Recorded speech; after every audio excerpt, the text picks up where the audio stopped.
No es posible. No se puede salvar. No tiene sentido. Intentamos casi todo.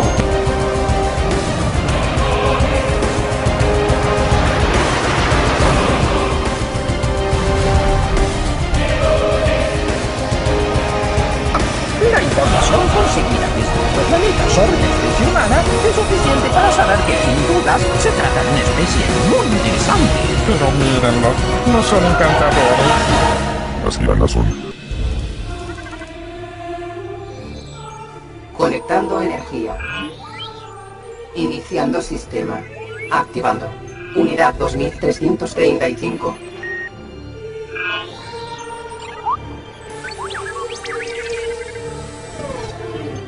Iniciar proceso de reanimación.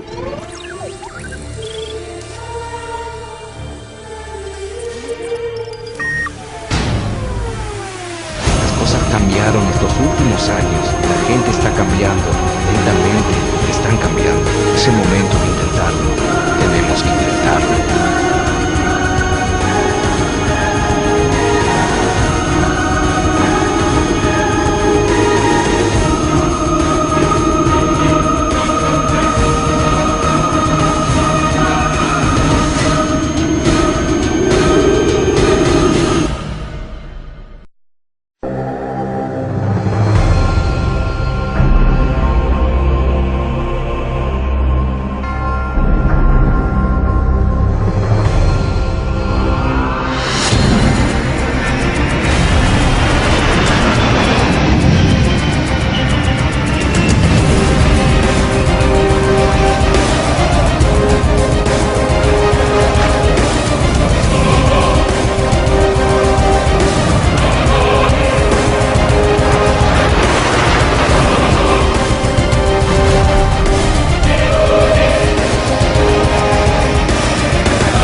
Conectando energía. Iniciando sistema. Activando. Unidad 2335.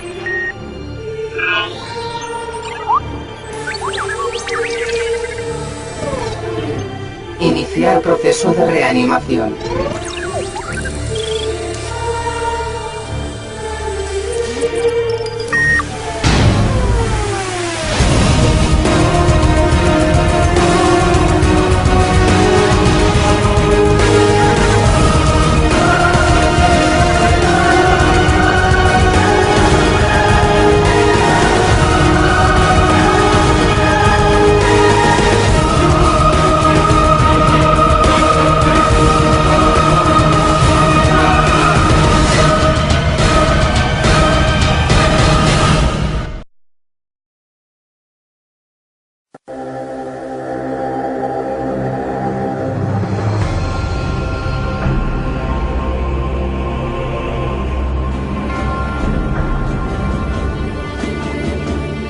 En el capítulo anterior, los alienígenas, obsesionados por salvar a la humanidad para poder cumplir su misión, siguieron ampliando sus conocimientos sobre la deuda externa. Desde el derrocamiento de Arturo Illia en 1966, el gobierno del general Onganía, la vuelta al poder después de 18 años de proscripción de Juan Domingo Perón, hasta el golpe militar del 76. Desesperados por ayuda, abdujeron a María Estela Martínez y, más desesperados, recurrieron a la ayuda divina a través de un sacerdote que les enseñó el Padre Nuestro.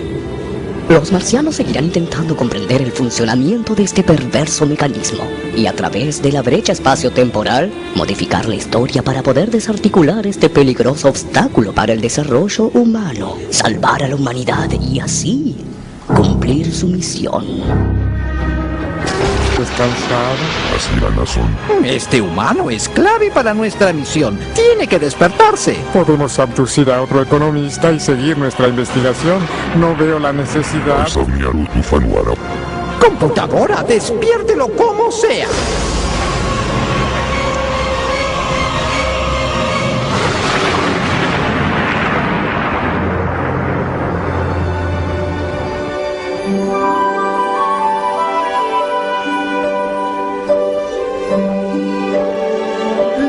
externa hacia 1982 era de 45.000 millones de dólares. ¿Qué pasó después? ¿Qué pasó después?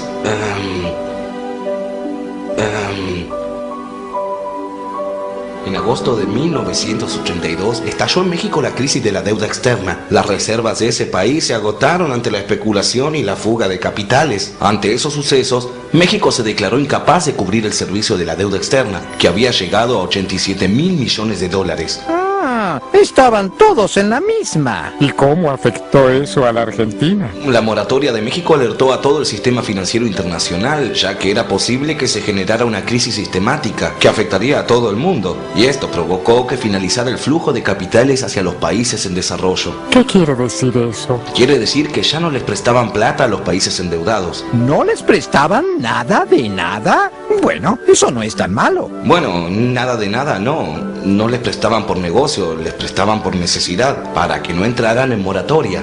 Les prestaban solamente para que no dejaran de pagar. Exacto, lo cual no era fácil porque estaban sumergidos en la catarata de intereses y de intereses sobre intereses. Querían que paguen a toda costa. Obviamente, Estados Unidos y la banca transnacional presionaban para cobrar porque si los países endeudados no pagaban, se podía derrumbar el sistema financiero internacional. Estaban dispuestos a todo. Y ya no se conformaban con que trataran de pagarle. También querían que hicieran ajustes estructurales. ¿Ajustes estructurales? Claro, que hicieran lo que quería el FMI.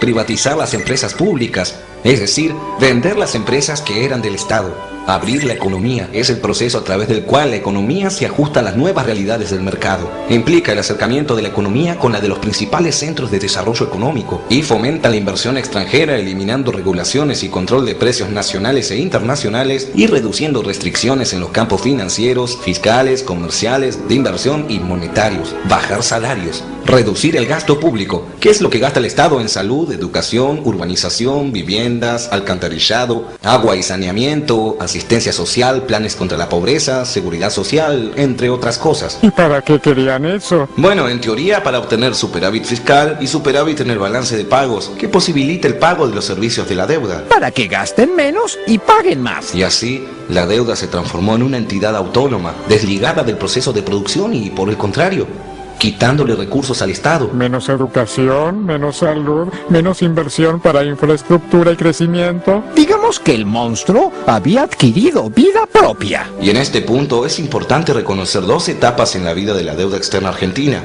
la deuda vieja y la deuda nueva. ¿Deuda vieja y deuda nueva? La deuda vieja contraída entre 1976 y 1983 y la nueva deuda contraída desde 1991 en adelante. La deuda vieja entre 1975 y 1983 aumentó de 7.800 millones de dólares a 45.000 millones. Muy buena pregunta. ¿Qué fue lo que pasó para que en solo 8 años haya aumentado 37.200 millones de dólares? Se estima que existieron 3 grandes causas de endeudamiento. El 44% corresponde al financiamiento de la fuga de capitales por parte de agentes privados nacionales y extranjeros, el 33% para el pago de intereses de la banca extranjera y el 23% correspondió al financiamiento de armas y de importaciones no registradas. ¿Qué es el financiamiento de la fuga de capitales? En los periodos de inestabilidad, las capas ricas de la sociedad compran alguna moneda fuerte, como euros o dólares, y la sacan del país. Esa es la fuga de capitales. ¿Y por qué financiamiento? ¿Por qué financiamiento de la fuga de capitales? Cuando la fuga de capitales ocurre, se reduce el consumo, la inversión, las importaciones, por lo que el gobierno debe implementar un plan de rescate para cubrir esto. Y ahí se fue el 44%. Ok, 44% para cubrir ese agujero, 33% para pagar los intereses de la deuda. Y 23% destinados a la compra de armas. ¿Qué significa destinados a la compra de armas?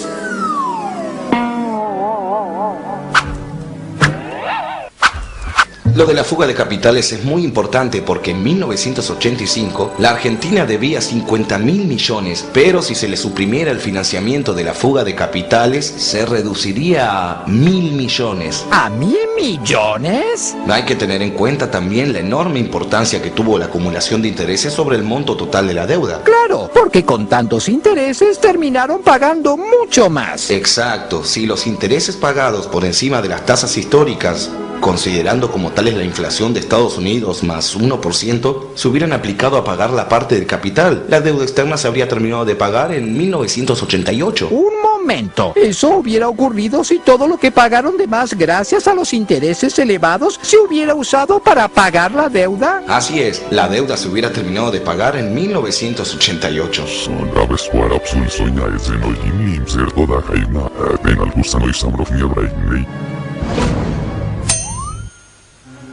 ¿Qué dijo? Créame que no quisiera saber.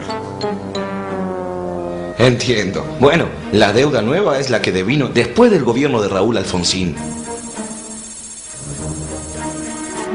Al retornar la democracia en 1983, Alfonsín designó como ministro de Economía a Bernardo Greenspun. Greenspun intentó una política de cierta independencia respecto al FMI y la banca transnacional. ¿Y esto cómo le cayó al FMI? Lógicamente, no muy bien. Las cosas se estaban poniendo bravas para ese entonces. Son famosas las discusiones a gritos con hombres de la banca mundial y esa rebeldía provoca a veces duras amenazas. Greenspun recuerda que el presidente de una asociación de bancos un día le dijo textualmente esto: a usted lo vamos a hacer mierda.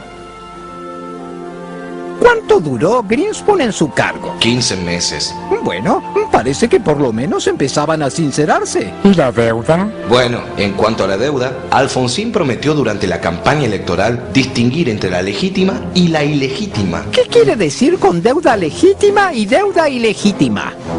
Ay, creo que debería hablarles de la teoría de la deuda odiosa. La teoría de la deuda odiosa dice que un pueblo no es responsable de la deuda en que hayan incurrido gobernantes impuestos por la fuerza. Esta teoría está presente en la discusión de la deuda externa de algunos países donde la deuda externa ha sido engrosada por dictaduras y gobiernos no representativos, con fines de enriquecimiento personal o corporativo o para la represión social y política. Y gran parte de la deuda argentina fue contraída de esta forma. Exacto, Alfonsín prometió durante la campaña electoral distinguir entre la legítima y la ilegítima. Digamos, separar la parte que debía pagar el pueblo de la que no. Así es, y aseguró que pagaría exclusivamente la primera y que se desconocería la segunda, aplicándose las pertinentes sanciones a todas las maniobras financieras que habían provocado endeudamiento y fuga de capitales. Eso parece muy conveniente. Excelente, así se hace.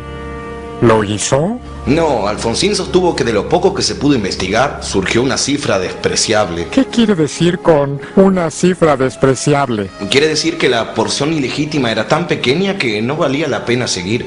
Según los legisladores radicales, la investigación de la deuda externa resultaba incompatible con la estrategia económica del gobierno de Alfonsín. Luego siguieron los problemas. La oposición activa de los grupos de poder, sumado que la inflación llegó al 626%, determinaron el fracaso del plan económico de Greenspun y fue reemplazado por Juan Vital Zurruil. En 1985 se implementó el Plan Austral, se cambió el peso argentino por el austral y se implementaron medidas como control de precios, congelamiento salarial y no emisión monetaria. ¿Y eso por qué? ¿Por qué hicieron semejante cosa? Estas medidas eran las condiciones del FMI que exigía para continuar las negociaciones, que llegaron a buen puerto cuando Alfonsín firmó con el FMI un acuerdo del reescalonamiento del pago de la deuda externa que vencía ese año y el otorgamiento de un crédito suplementario de 4.200 millones de dólares. ¿Y sirvió de algo? El plan austral tuvo un relativo éxito, pero a fines del 86 el austral se desvalorizó. La recesión y los problemas sociales se agravaron más y más. En 1987 se terminó el plan austral y se pidió otro crédito soporte al FMI. ¿Otra vez? En agosto de 1988 se puso en marcha el plan de salvataje primavera. Consistía en un acuerdo de moderación del aumento de precios con la Unión Industrial Argentina y la Cámara Argentina del Comercio. Pero este no resultó. Se originó una corrida del dólar. Es decir, todos empezaron a vender australes y a comprar dólares. En el mes de las elecciones, la inflación alcanzó un 78,4%. La hiperinflación de 1989 llevó la pobreza a un récord histórico, 47,3%. Eso quiere decir que casi la mitad de la población con sus ingresos no llegaba a cubrir lo mínimo necesario para un adecuado estándar de vida. Finalmente, en 1988, 8 meses antes del golpe de mercado que lo derribó del poder con inflación, desabastecimiento, corridas bancarias, subas de tasas de interés, paros patronales, Alfonsín dejó de pagar los intereses de la deuda y así llegamos al default en 1988, es decir, la cesación de pagos. No se avanzó mucho por esos años. Bueno, recuperar la democracia sí fue un paso muy importante en la historia argentina. Se adelantaron las elecciones. ¿Y quién vino después de Alfonsín? Ganó el candidato de la oposición, Carlos Saúl Menem. Aviso hacerse un aula. Computadora, ¿está todo en orden? Afirmativo. Todos los sistemas operan con normalidad. Continuemos. Por Dios, ¿qué es eso? Pobre hombre, tiene un gato en la cabeza. ¿Es su mascota? ¿Su mascota? Si llevaba a su mascota a todos lados, sin duda se trataba de un hombre de muy buen corazón. No es su mascota. ¿Y qué es? ¿No es un gato? Bueno, sí y no. Bueno, digamos que él se ponía eso en la cabeza porque creía que lo hacía más atractivo. Mejor continuemos. Sí, bueno, como las cosas estaban muy mal, Alfonsín resolvió adelantar el cambio de mando y el 8 de julio de 1989 asumió Carlos Saúl Menem.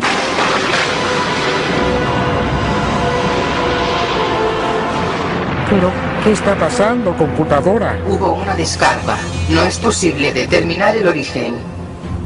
Continuemos, por favor. Sí, bueno, durante esos años se vendió el país, se dilapidaron los recursos de los argentinos, nos empobrecimos y llegamos a un récord de deudas con los organismos internacionales. Al finalizar el gobierno de Alfonsín, la deuda externa era de 60.000 millones de dólares y Menem...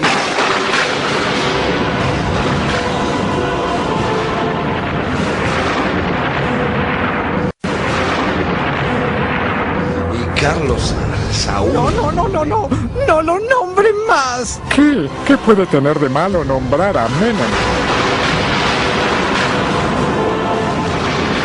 Pero ¿cómo es posible que con solo nombrarlo Hoy sí me la ¿verdad? conservemos la calma? Es cuestión de no nombrarlo más. Reemplacémoslo por...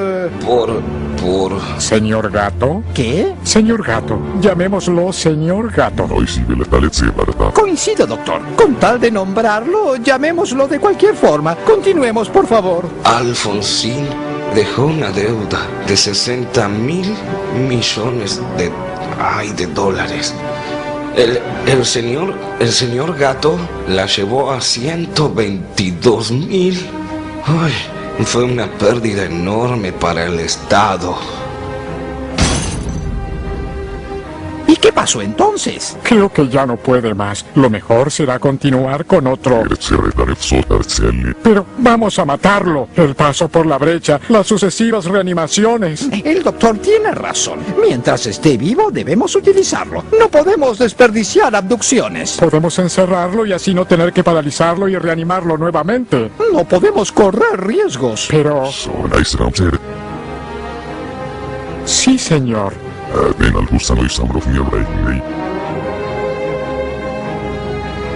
Como usted diga.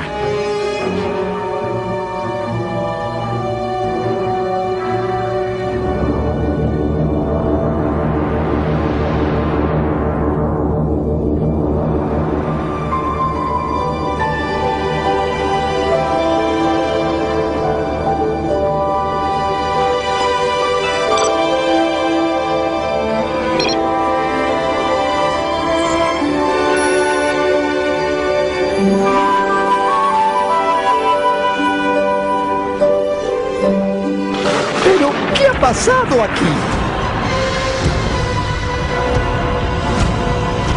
El humano escapó. ¡Maldición! Seguramente escapó hacia la brecha. Negativo. El humano escapó, pero desorientado por su debilitamiento, escapó en dirección contraria a la brecha. Se encuentra muy cerca de aquí. ¿Cómo es posible? Estaba en estado de animación suspendida. El humano fue reanimado. Según el registro, hace aproximadamente 8 horas. El tripulante, Honoro...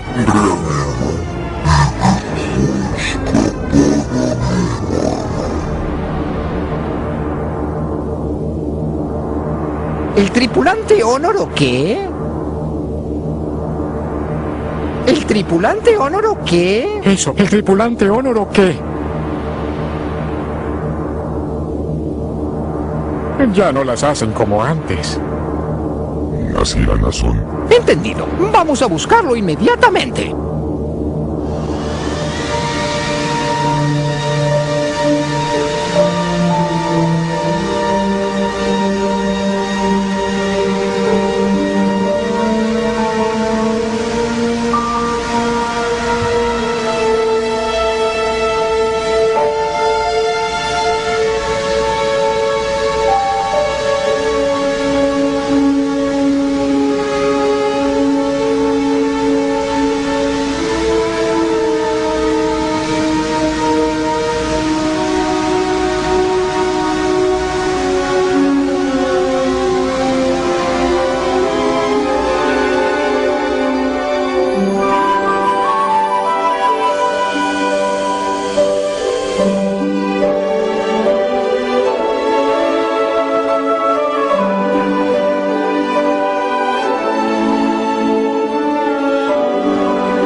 ¿Computadora? ¡Reanímelo! ¡Rápido!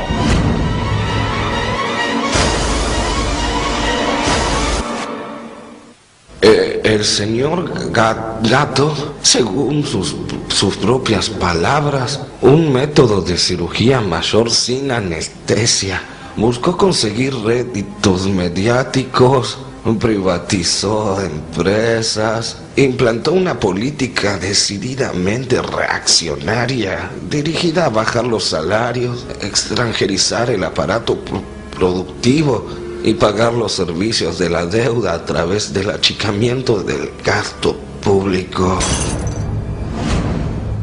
¿Computadora? ¿Está muerto? Negativo. Solo tiene una descompensación general producto del sueño y del hambre. Y con Domingo Cavallo como ministro de Economía se estableció la ley de convertibilidad.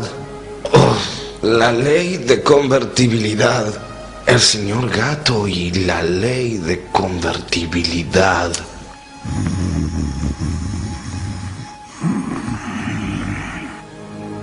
¿Computadora? ¡Despiértelo inmediatamente! Pero... No podemos perder tiempo. ¡Despiértelo ya mismo! El humano se encuentra en estado de shock. Es desaconsejable el proceso de reanimación. Podría morir en el intento. Sugiero dejarlo descansar. ¡Maldición! Entonces esperemos. El señor Gato y la ley de convertibilidad. Está soñando. No, lo único que nos faltaba. La ley de convertibilidad. ¿Pero qué es esto? ¿Computadora? Desconéctelo. Es muy simpático. Computadora, desconéctelo inmediatamente. Así la razón. Como usted diga, doctor. Mi nombre es Convertibilidad. Yo nací en 1991. Mis papás son Carlos y Domingo.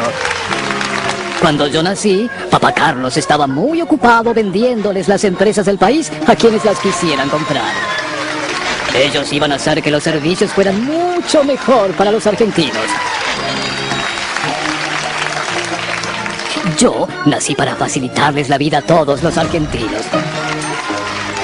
Gracias a mí, en caso de crisis, toda la gente iba a tener respaldo de su dinero, porque por cada peso argentino que estaba circulando, tenía que haber $1 de reserva en el Banco Central.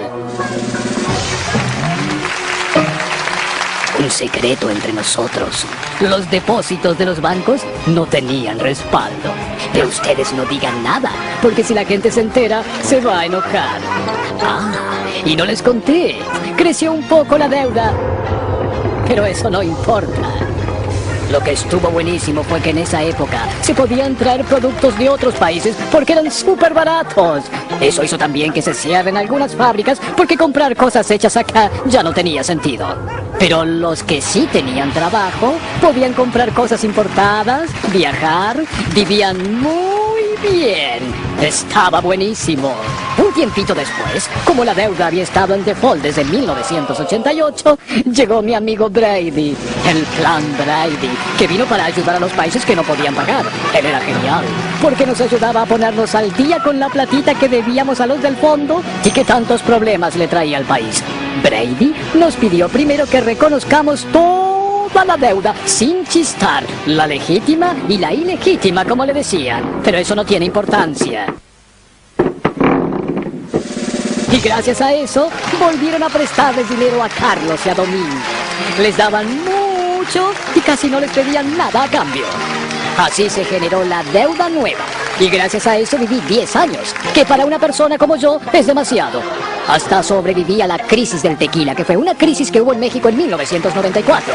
Fue una crisis que se inició cuando se devaluó el peso de ese país y tuvo tremendas repercusiones mundiales. Y que nos afectó, porque como Argentina y México tenían economías parecidas, cuando se desató la crisis allá la gente que invertía en Argentina pensó que acá iba a pasar lo mismo y salió corriendo. Pero papá Carlos peleó mucho por mí y logró salvarme.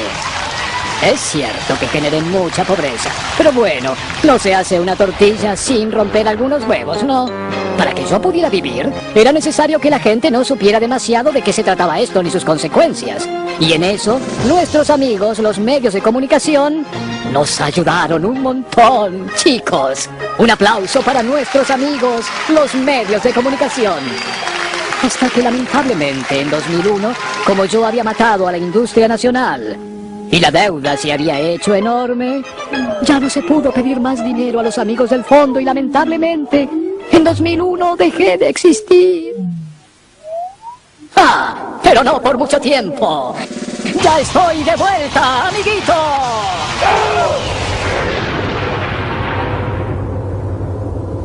Pero, ¿qué le pasa? ¿Está bien?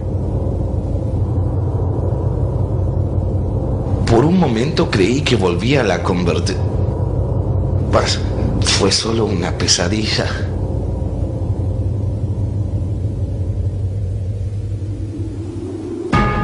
En el capítulo de hoy, los alienígenas continuaron con su investigación de la deuda externa para salvar a la humanidad y poder así cumplir su misión. Conocieron la presión política y económica de los Estados Unidos y la banca transnacional hacia los países deudores para que paguen. El intento de separación de la deuda legítima y la deuda ilegítima en el gobierno de Alfonsín y el default de 1988. Y sobre el final del capítulo de hoy, aprendieron sobre la convertibilidad y la crisis del tequila de una forma muy particular. Ay, si siguen así van a matar al economista. Sí, es cierto. Es terrible. Sin el economista no podrán cumplir su misión. Pobre muchacho. Alguien debería hacer algo. Sí. Pobre muchacho.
Se trata de una especie muy interesante. Pero mírenlos, no son encantadores. Las iranas son. Conectando energía. Iniciando sistema. Activando. Unidad 2335.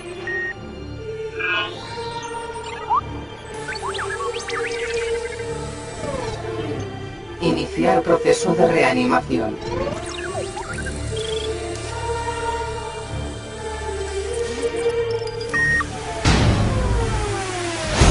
Cambiaron estos últimos años. La gente está cambiando.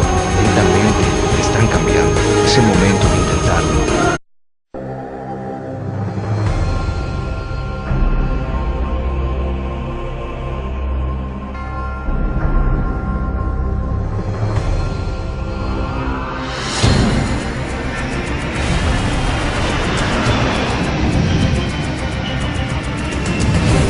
Sé que están tratando imposible. No se puede salvar. No tiene sentido. Intentamos casi todo.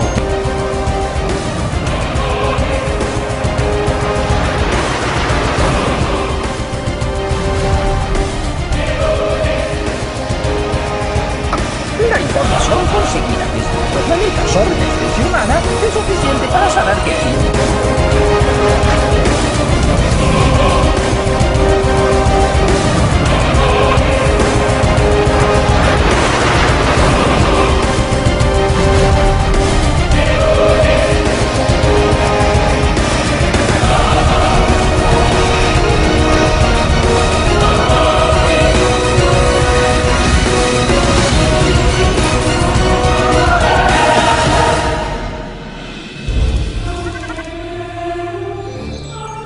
Conectando energía. Iniciando sistema. Activando. Unidad 2335. Tenemos que intentarlo.